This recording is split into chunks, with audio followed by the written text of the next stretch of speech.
Hello po, kamusta po kayong lahat? Welcome po ulit sa ating channel, ang showpol.ph. Kung kayo po ay mapadpad sa channel na ito, huwag niyo po kalimutan mag-subscribe. I-click po ang notification bell, i-like at i-share po ang ating mga video. Ngayon po ay ika-6 ng Hunyo, taon 2024. Ang topic po natin ngayon, yung po sabi ko kahapon ay sisilip po tayo ng kaunti sa nagaganap na investigasyon sa Senado at sa Kongreso. Yung po sa Kongreso, ay ang pinag-uusapan po doon ay yung pong extrajudicial killing ni Pangulong Duterte. At doon po sa Senado ay ang ano naman po yung pong sa i-release ng DOH papunta sa Department of Budget and Management para po isahan na lang pambili ng mga pangangailangan po sa ating mga frontliners. Yun po ay panahon ng pandemic. At sabi ko nga rin po kahapon, yun po ay naimbestigahan na noon at ngayon ay binabalik na naman nila. Hindi po natin alam kung bakit itong mga Kongreso at Senado ay pilit na binabalik ang mga pangyayari niyan, ang mga usapin na yan na napag-usapan na noon at ang taong bayan po ay hindi naman nagreklamo. Wala pong reklamo ang taong bayan noong panahon ni Pangulong Duterte na bakit nag-release ng ganyan, bakit bumili ng ganyan, at yung mga sa war on drugs, hindi po nagreklamo ang taong bayan. Ang nagreklamo po ay yung mga Kongreso at yung mga nasa kaupo dyan, hindi natin alam kung bakit sila nagrereklamo. At kung tayo po ay magsasurvey sa mga bahay-bahay, ay pabor po ang mga tao sa nangyari po noong na war on drugs ni Pangulong Duterte. Yan po ang katotohanan. Bukod tangi sila lang po doon sa Kongreso, lalong-lalo na sila Franz Castro na makakaliwa, sabi sila daw ay nire-red tagging.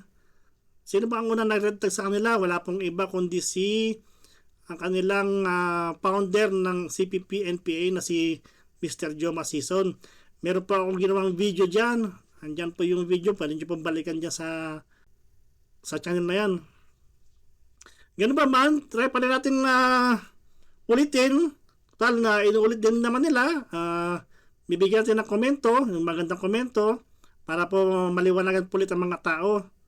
At baka sila po hindi naliliwanagan sa mga pangyayari yan. At si Pangulong Marcos po, may banat na naman daw sa pagtugon ng mga krimen. Yan po, meron pa tayong mga video na ipapakita dyan. Pero bago po yan, mag-update po muna tayo sa ating currency exchange.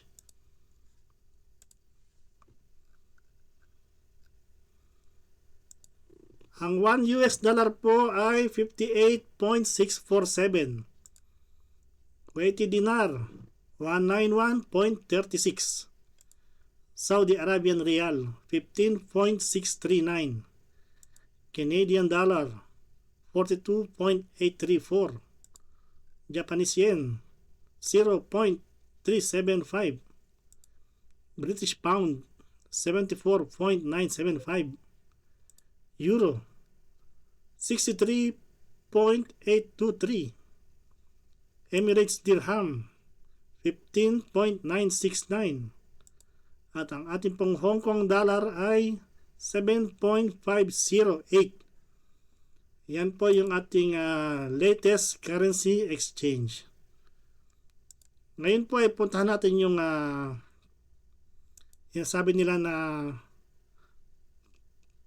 maganda raw po ang pagtugon ng ating gobyerno ngayon kasi sa nakaraan na administrasyon. Kano po ba katotoo yan?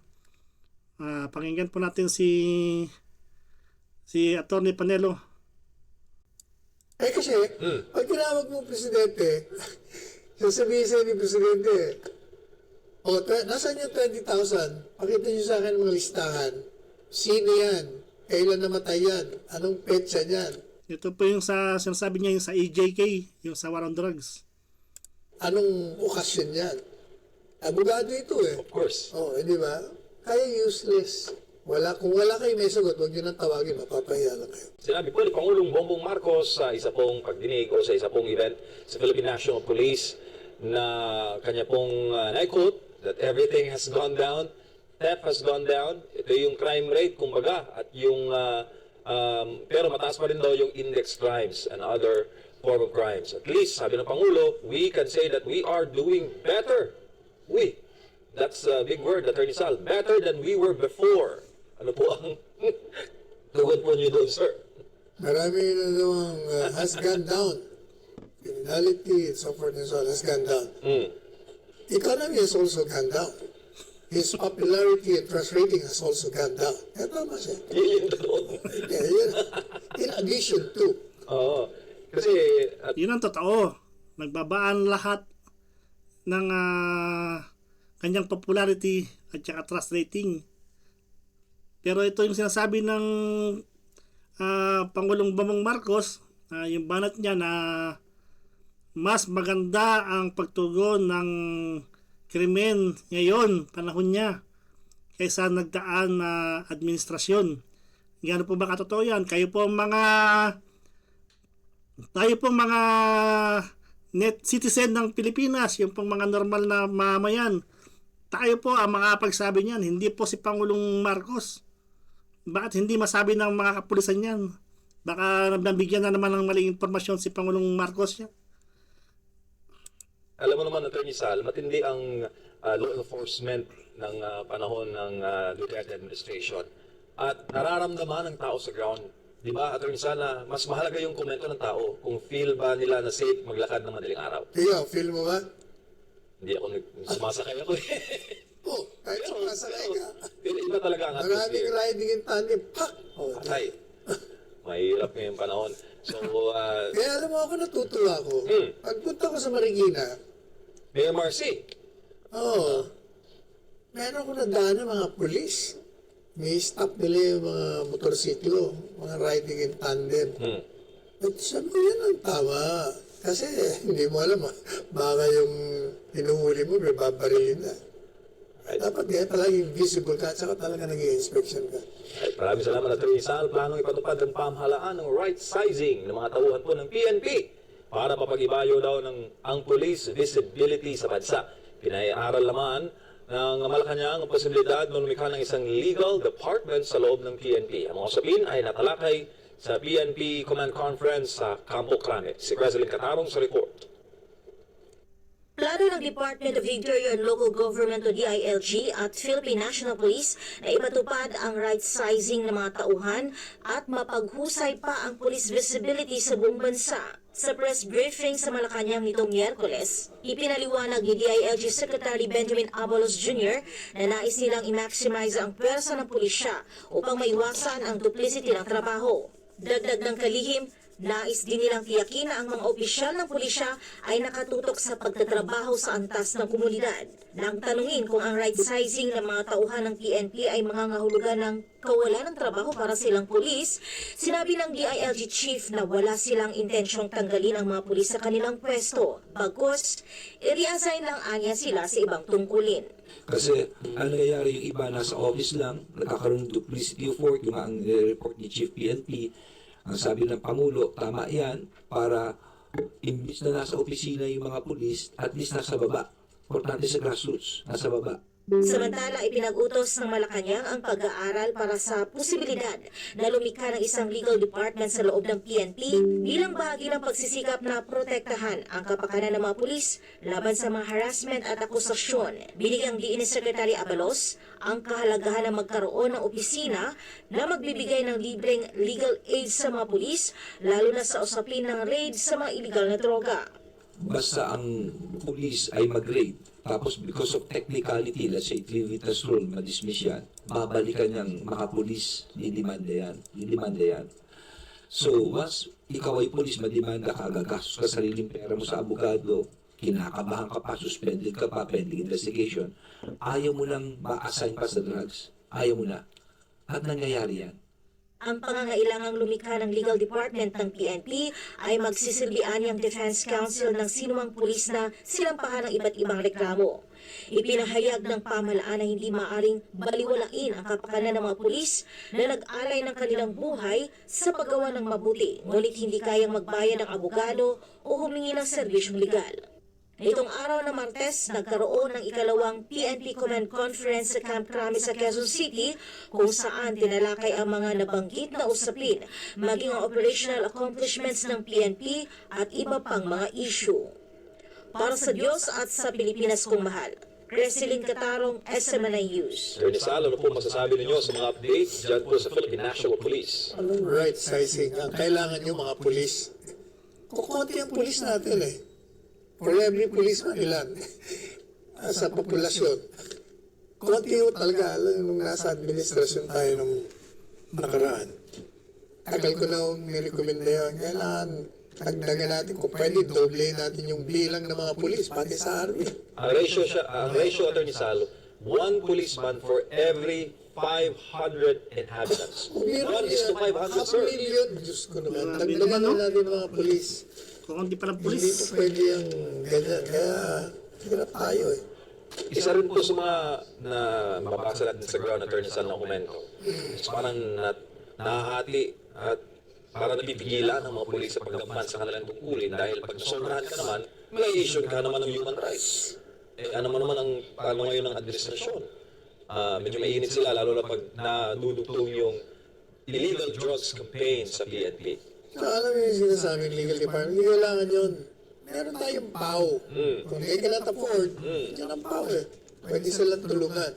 Tsaka, ang mas maganda siguro, kasi nga, yung mga pulis, ang usual na sinasabi natin, mali yung ginawa nyo, wala yung sa procedure. Hindi dapat, during the course of your training as a policeman, kasama sa kurso yun. Yung mga dapat nyong gawin, pag magre-raid, anong procedure, dapat kasama yun. Pag hindi kayo nakapasa, hindi po pwede kayong maging pulis. Salamat, Attorney Sal. On a related issue, abay nagkaroon po ng investigasyon dyan sa mababang kapulungan ng Kongreso hinggil daw po sa mga issue ng extrajudicial killings sa ilalim po ng drug campaign ng former Duterte administration. At ini-issue, Attorney Sal, kung naisip patawag si former President Duterte at si Senator Ronald Bato de la Rosa. Your thoughts on that, sir? Muna, ang ganda yata na, ibalik mo nga yung polo ni Presidente Duterte. Passionista ang dating Ibalik nyo nga yun. Yan. Aba, talaga naman. Mr. Passion. Passionista. ayun pala, pati si Senator Bato pala ang gustong imbitahan. Bato, Duterte, imbitahan sa susunod na pagdinig sa kamera. Ng Presidente Anyway, yan po ang alam po niya. Matagal ko nung ako'y nasa Malacanang pa, tagapagsalita niya at abogado niya. Yan ang claim na 20,000 plus. Sama nagmula yun? Nagmula yun kay Rappler eh. Sino nga si Rappler? Si Maria. Maria Ressa. Si Maria US Ressa. funded. Siya nag-release nun. And in fact, personally, I asked her. Sabi ko, Yan yung Rappler na yan, yung nagbigay ng kopya kay BP Lenny noon. Ang ginawa ni BP Lenny, nagpunta ng United Nations yata, sa US at nagpa-interview at nagbigay ng maling detalye sa mga UN, sa mga ICC. Yan yata yung 20,000 na sinasabi na sangkot sa extrajudicial killing na yan ng war on drugs. I don't remember na kung personally o basta parang sinagot niya yung tanong ko eh. Sabi ko, saan mo na ako yung 20,000? Sabi niya, ini-report lang ka ng isang dyaryo din eh. Tinamaan ng magaling ka nga. Inuulit mo lang pala, hindi mo verify. Kaya ever since, hinahamon na po natin, kahit si Presidente Duterte, yung 20,000 yun, nasaan yan? Saan ang listahan yan? Kasi, yung gobyerno, meron pong listahan ng mga napatay o namatay in the course of the raid. Kompleto ang facts. In fact, pinalalabas pa sa TV. O yun ang recorded. Eh yung sinasabi niyo, chismis. Nasaan yun? Tsaka, yan, tama yun si Congressman Abante. Sabi niya kung totoo yan. Eh, may mga kliyente ka, bakit di ka nagpapile?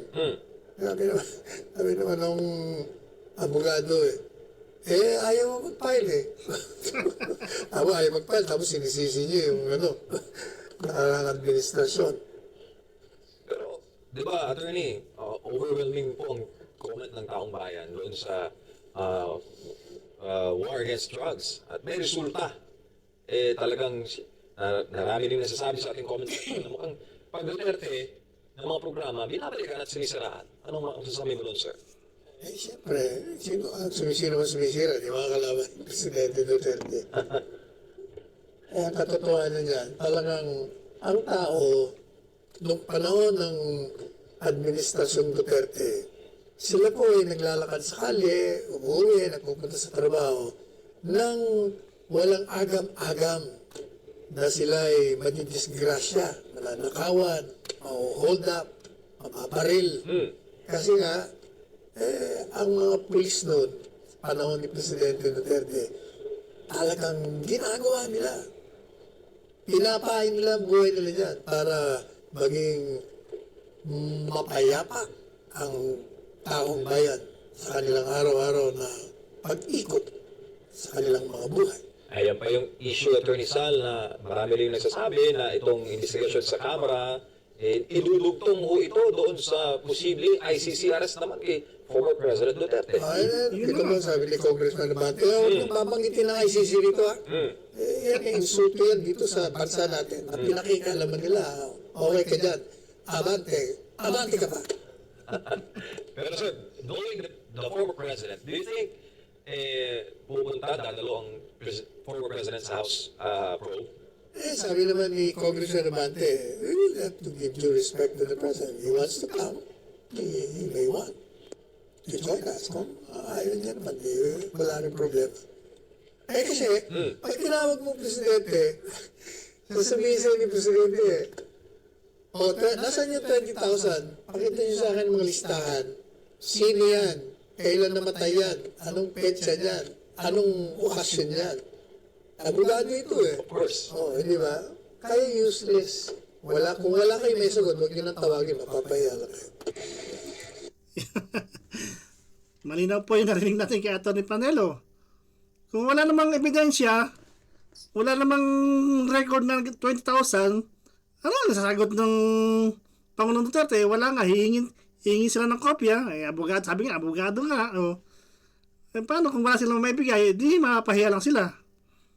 Ang taong bayan po ang magsasabi kung saan po sila masaya, kung sino po ba ang nagkaroon ng mas magandang pagtugon dyan sa war on drugs na yan. Ito po bang bagong administrasyon ni Pangulong Marcos o yung administrasyon ni Pangulong Duterte? Ang taong bayan po, hindi po kung sino-sinong nasa Kongreso na yan o sa Senado ang magsasabi niyan.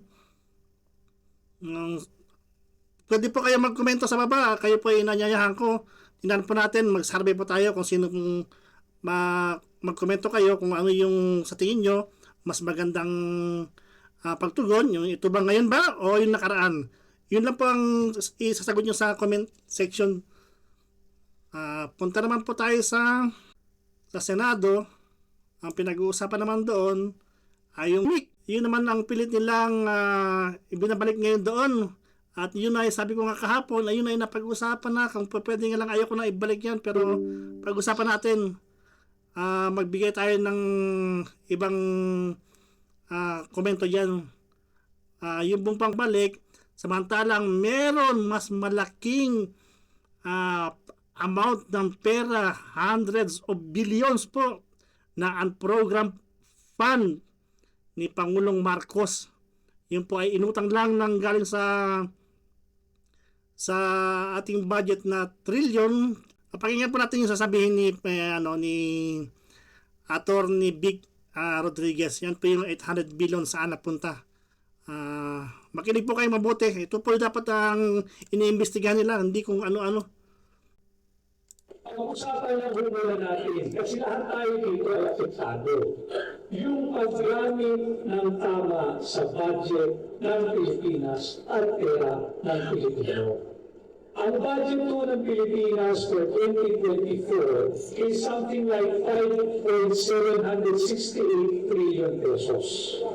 Yan po, ang budget ng Pilipinas ay approximately 5 trillion sa 2024. 5 trillion po. Yan po sabi ni Attorney Big Rodriguez. Makinig po kayo mabuti. Napakalaking halaga. Wala namang problema kung ito ay inutustos at ginagamit para sa kapakanan ng Pilipino. Subalit kalahati o higit kumulang kalahati ko dyan ay nakautang. Parehas yan sa local borrowings and foreign borrowings. Mahigit kalahati. Ang masakit, meron silang isiningit na 800 billion pesos na unprogrammed funds. Yan po. 800 billion na unprogrammed funds. Ano po mas malaki? Yung pong pandemic para po mabuhay at maisalba yung ating mga frontliners at yung pong ating mga mamamayang Pilipino. At ito pong 800 billion na unprogrammed fund. Saan po gagamitin? Wala pong linaw. Wala pa pong linaw. 800 billion kung para sa Ang tawagin ko ay presidential court barrel. Bakit presidential court barrel? Sapagkat yung unprogrammed funds, malalabas lamang po yan upon the signature and approval of one man, and that is the President. Bawal lang yan, matagal na po ipinagbawal ng ating Korte Suprema. Kung matatandaan niya yung FITAC, yung Disbursement Acceleration Fund, at sinabi nga dyan, hindi na kayo pwedeng nakalap sa yung amount. Kailangan dyan specifically allocated or earmarked for a project that has been deliberated in both houses of Congress. Because lahat naman, alam naman natin na ang budgeting process ay nagmumula sa House of Representatives. At doon binabalangkas may mga committee hearings bago tutulong sa Senado, nabalangkasin din ulit, at supposedly tapos na. Kaya lang there is this third branch of seemingly third branch of in our legislative body. Ito yung bicameral committee. Dito nag-uusap yung kinatawa ng mababang kapuluhan at ng Senado kung paano imbis na makulit ng tama yung budget, diyan na nagkakaroon ng congressional insertion. At yan hanggang sa ngayon ay walang paliwanag ang pamahalaan sa sambayang Pilipino. Yan ang sinasabi natin, may talagang salat sa transparency o liberato, may pagpaninaw ang kasalukuyang pamahalaan. Bakit hindi nila ipaliwanag sa sambayang Pilipino? Saan mapupunta yung 800 billion na unprogrammed funds? Yun po ang tanong. Kayo po, magtanong po kayo mga kababayan ko. Magtanong po kayo sa gobyerno. President, mahal namin presidente. O baka alam ni Speaker Romualdez din. Speaker, mahal namin speaker. Baka pa rin yung po ipaliwalag sa amin, yung po sinasabi na 800 billion unprogrammed fund. Mahal na presidente, baka naman po pwede nyo ipaliwanag sa amin, mga mamamayang Pilipino, para po kami maliwanagan. Manawagan po tayo, manawagan po kayo. At bago man yan, bakit hindi ninyo ipaliwanag sa Pilipino paano nagkaroon ng 800 billion ng program funds? Ito po ay nabag sa saligang batas. Sapagkat malinaw na nakasaad sa saligang batas, Kongreso lamang ang magpapasa, ang House at ang Senado. Wala itong third mechanism or third House, which is the Bicameral Conference Committee. Bawal po yun. Kung sakasakali, ang Bicameral Conference Committee, ang gagawin lang nila, hanapin ito, bakit bigla nagkaroon ito? Wala kaming pinag-usapang ganyan sa mababang kapulunan o sa Senado o vice versa. Pero dito hindi. At hindi maaaring karakihin ang recommended budget ng Pangulo. Kung sabihin ng Pangulo, ang budget lamang ay 5 trillion below ang maaaring aprubahan. It cannot go higher than what is recommended and certified by the President of the Republic. Yung 2024 budget, 2024 lang ito pinag-uusapan natin. Higit na malaki ito doon sa sinertify ng Pangulo ng Pilipinas, doon sa budget na gusto niya. Hindi pwede yun. That is why ang isa sa core advocacy ng Hakbang Maliso is for us, for you and I, and all Filipinos to help protect and defend our Constitution and to keep on reminding our government functionary to uphold the Constitution, protect, respect, and defend the Constitution. Huwag nilang lapastanganin ang ating saligang batas, huwag nilang lapastanganin ang mga batas na umiiral sa Republika ng Pilipinas. Imagine niyo ho, utang na nga, ang nahigit 2.5 trillion, utang na nga, siningitan niyo pa ng 800 billion ang total tax. Correct. Hindi alam saan yung gastusin ito, anong gagastusin ito, sino ang may malinaw na pananagutan pagka ito ay usay lamang ang personal na interes kung sino ang mabibigyan doon sa 800 billion. At sino ang magbabayad ng mga inutang na gobyerno? Hindi ba tayo mga ordinaryong mga pamamuhin? Kaya hindi naman yan sa mga inward remittances ninyo, sa inyong mga kamag-anak, at kung sino pa man ang tinutulungan ninyo sa inyong mga remittances pabalik ng Pilipinas. O, lagi sinasabi ang OFW, ayaw mga pagbabayari, ang OFW, ayaw nakirang itinutulong sa ekonomiya ng Pilipinas at kahit mahirap ang buhay ay kailangan lumalaban ang ating ekonomiya dahil sa bilyong piso na halaga ng inyong pinirigit. Kaya naman ang Hakbang Maliso ng Philippines ay ang desisyon na makipag-ugnayan sa napakaraming Pilipino kung nagmamahal sa bansa ang sa kanilang kapwa-Pilipino kagaya ninyo. Kung sa ganun ay magigilagin, ano ba ang tunay na nagaganap sa ating bansa? Dahil sinisilbi ang aming kalayaan doon na malayang makapagpahayag ang kayang magtulong-tibok upang kawagan ng pansin ang mga pagmamalagis na naglilingkod sa pamahalaan pati yung pagmamalagis na kasalukuyang pamahalaan. So yan po yung sinasabi natin na bakit itong 800 billion na to ay hindi pinag-uusapan dyan po sa Senado. At ang pilit na inuug na naman yung po, napakalaki po ng pagkakaiba. 800 po yan, billion po yan sa 4 billion na ibibigay na ayuda eh. Kayo po ba ay nakakuha na ng ayuda? Yun po ang tanong. Pwede po kayong magtanong din kay Speaker. Asan na Speaker? Mahal natin yung Speaker Romualdez. Asan na po yung ayuda na 500 million po na binadgetan nyo na sabi ayuda kapalit ng pirma, yun pala para sa People Initiative na yun, para sa pagpapalit ng ating konstitusyon.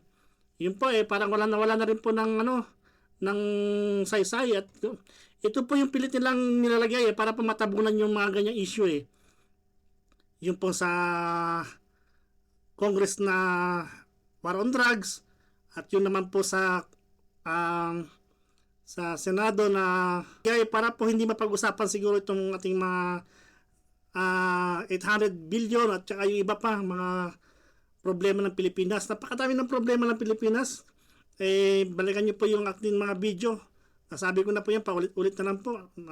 Yung pong West Philippine Sea, yung pong ating mga ngingisda, at kahapon po, ayan na naman po yung mga magsasaka naman na bababaan yung tax ng pag-import ng bigas.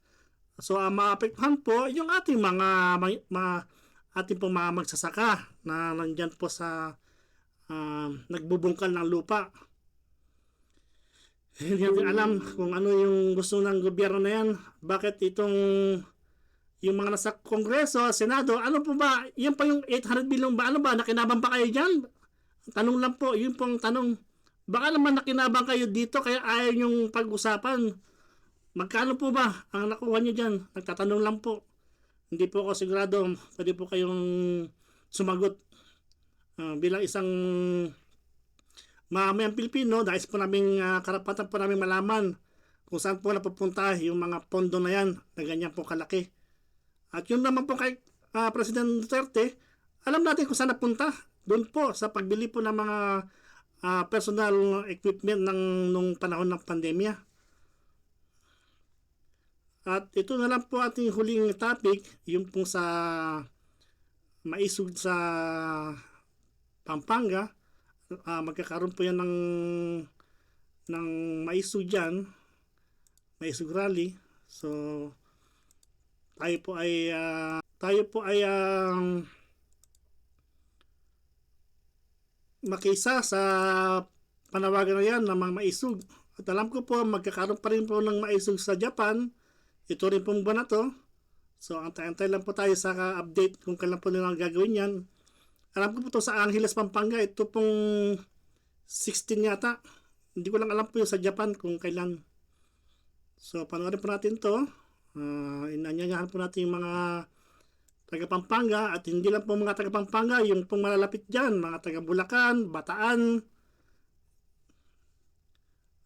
Makiisa po tayo para po malaman natin kung ano po yung ibig sabihin ng maisog. Sila po ang magpapaliwanag sa inyo ano po ba yung kanilang pinaglalaban. So, panoorin po natin. Magandang hapon po sa ating lahat. Unting pagkaginat na tayong medyo na rin dahil kami years lumula lang para kami ni Sports Hari. Alam na sinungan sa MLX. Actually, sa Quezon City parang bago mag-exit. Umubuhos na ko yung ulan ng accident sa mga ito sa mga maagang tulay. Kaya medyo na-update ko kami. So, magandang hapon ulit sa ating lahat at maraming salamat sa inyong pagtanggap sa ating dito sa Angeles City, dito sa Pampanga. Kaya Bishop Remy, maraming salamat. At narito tayo ngayon, bahagi ng habang nag-isip na ang advokasya ay transparency, accountability, peace, and security. Alam naman siguro ninyo yung maraming kahirapan ngayon dito sa ating bansa. At talaga naman salat tayo sa transparency. Hindi ibinabalita at walang nagbabalita ng mga totoong kahirapan sa loob at labas ng gobyerno. Ang lumalabas lamang sa mga tinatawag natin traditional media ay yung mga pabor sa pamahalaan. Yung mga magagandang pananalita, yung mga magagandang pages, yung mga magagandang pumagilya ng pamahalaan. Pero hindi nila inilalabas ang mga bawang katotohanan. Just today, coming here, pag-usapan mo na natin yung leadership of government with transparency. Mararamdaman natin, sinasabi by mid-2025, magiging maganda na ang standard of living ng mga Pilipino. Kung maganda ang hinaharap at haharapin natin, wala namang problema. Lahat yan ay ating layunin. Lahat yan ay ating pag-arap, lahat yan ay ating aspirasyon. At just today, lumabas yung inflation rate for the month of May. At patuloy na naman for the fourth consecutive month. Patuloy kong tumataas yung ating inflation rate. From 3.8% last April, naging 3.9% ang inflation natin noong May. Maging objective tayo sapagkat yan ang hakbang ng nag-isip, yung transparency. Magalang hindi lahat ng problema ng or contributing factors ay nagsisisi sa kasalukuyang pamahalaan sa Administrasyon Marcos. Malaking bahagi nito ay control data. Ang inflation mo kasi nagagabdi sa buong mundo. Ongoing po yan. Just to be fair, just to be objective. Kaya lang, yung mga ginagawa kong hakbang ng pamahalaan ay hindi tutuloy doon sa inflation. Ang sinasabi nila, pabababa nila ang kilo ng bigas ng 29 pesos per kilo. You cannot fight the law of demand and supply. Paano mo pabababain ng 29 pesos per kilo ang bigas ng walang produksyon? Ang sagot nila sa kakulangan ng produksyon ng bigas ang inuuna ay importation. Mula sila hanggang 2030, di ko naman yan, I think, ay 15% na lang ang taripa. Pag binaba mo ng 15% ng tariff sa mga imported kagaya ng bigas, papatayin mo ang mga magsasaka. They will never be able to compete with imported products. May imbalance mo kasi yung ating export at saka yung ating import. Ang isang self-reliant na bansa, kinakailangan mas mataas. Makikita mo yun yung kanyang export, yung produktong ilalako niya palabas. Kaya doon sa imported products.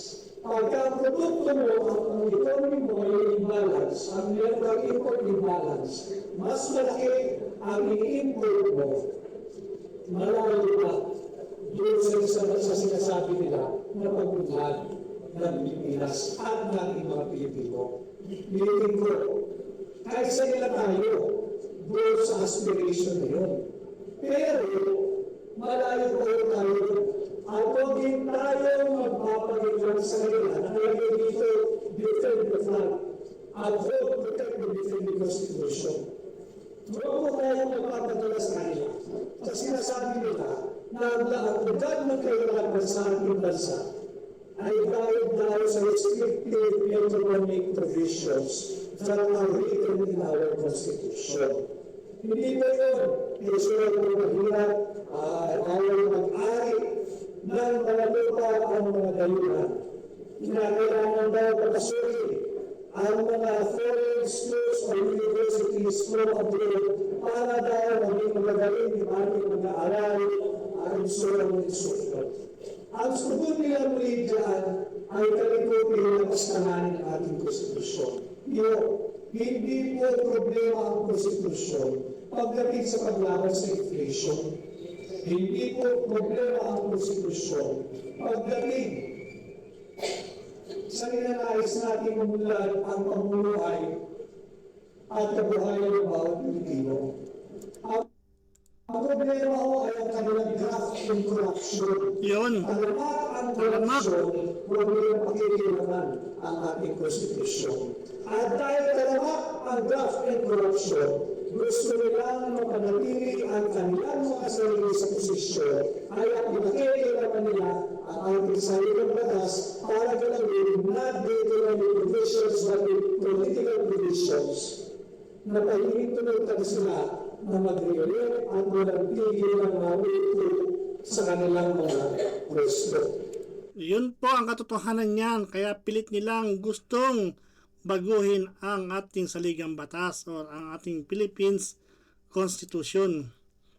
Kaya po sa mga taga Pampanga dyan, kayo po ay makiisa sa Maisog para po kayo, kung kayo po ay naguguluhan, pumunta po kayo, magtanong po kayo sa kanila. Sila po magpapaliwalag sa inyo. Mga abogado po yan. Alam niyan ang batas. Alam niya mga yan kung ano nakapaloob sa batas.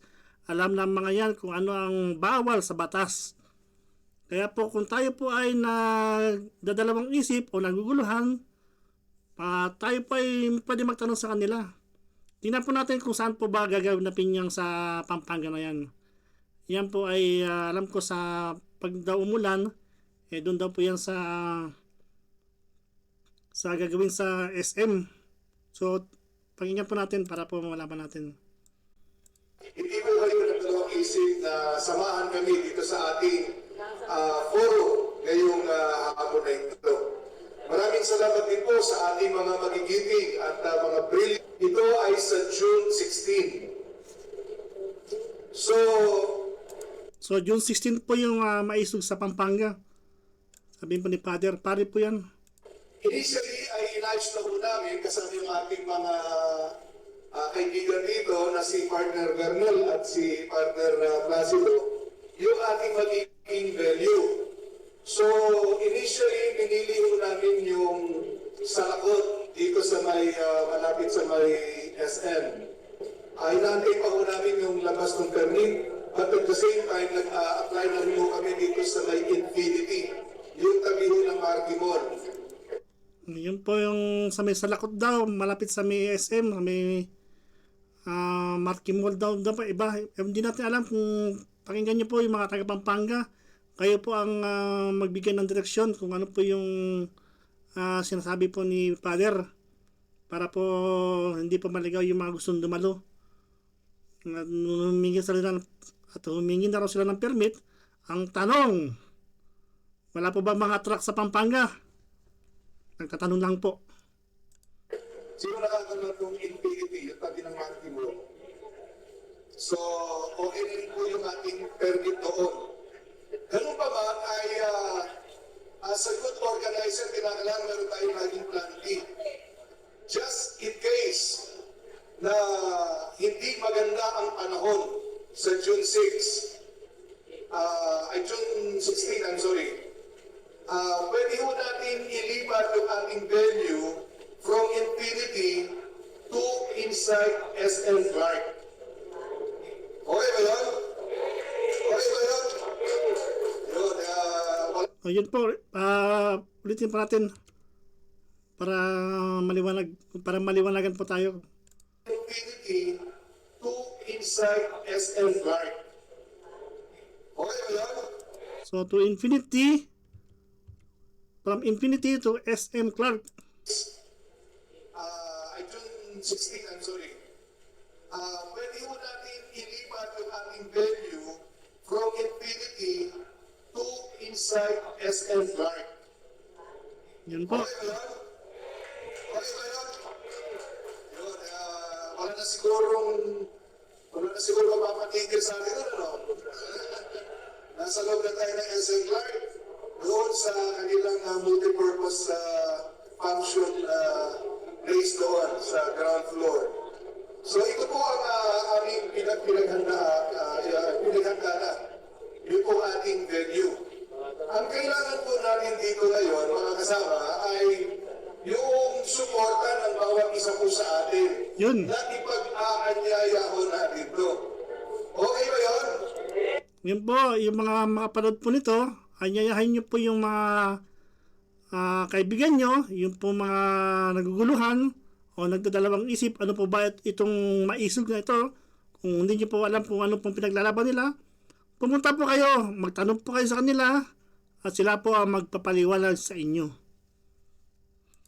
Tutulong po ba tayo?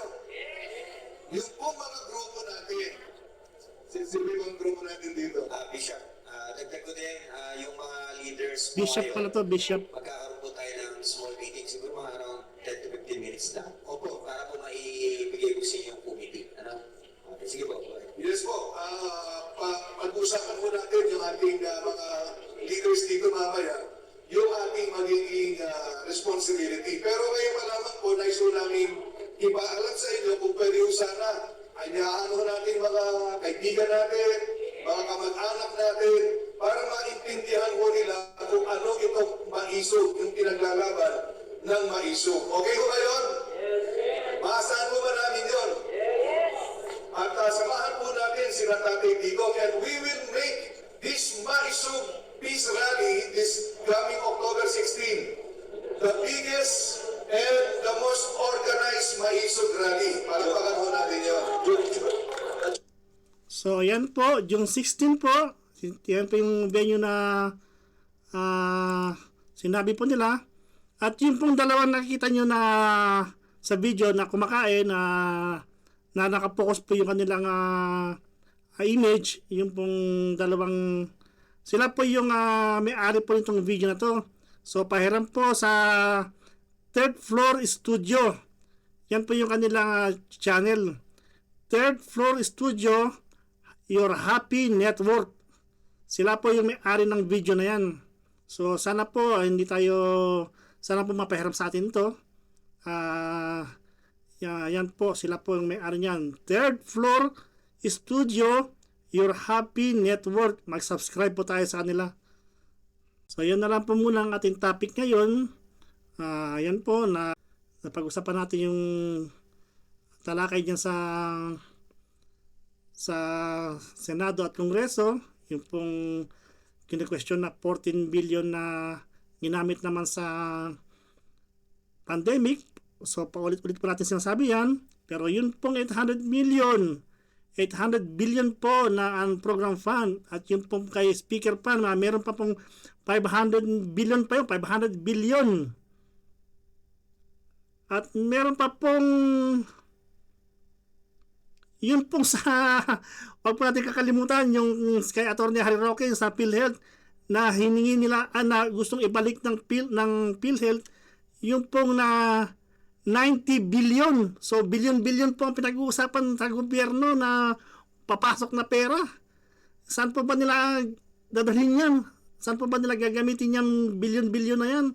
Kumpara po doon po sa pinag-uusapan ngayon sa Kongreso, sa Senado na 14 billion na ginamit ng Pangulo o ng administrasyon ni Pangulong Duterte para po matugunan ang pangangailangan sa pandemya, yung pong mga gamit. Pero kumpara po doon sa mga billion na yung pong mga billion na minention ko na 800 billion, 500 billion, at 90 billion pa sa PhilHealth, for Diyos por Santo po. Yan po ang katotohanan. Yan po ang imbestigahan nila. Magtanong po tayo, matuto po tayo magtanong. So, yan na lang po muna. Magkita-kita po tayo ulit bukas. Kung ano po yung ating topic bukas, natry po natin tingnan po yung sa West Philippine Sea. At yung iba pang mga pag-uusapan dyan na latest sa ating mga pang-araw-araw na pangangailangan. Muli po, kung kayo po ay mapadpad sa channel na ito, huwag po niyong kalimutan mag-subscribe. I-click po ang notification bell, like, share po ang ating video. Mag-iingat po kayong lahat. Marami pong salamat. Paalam. Adios.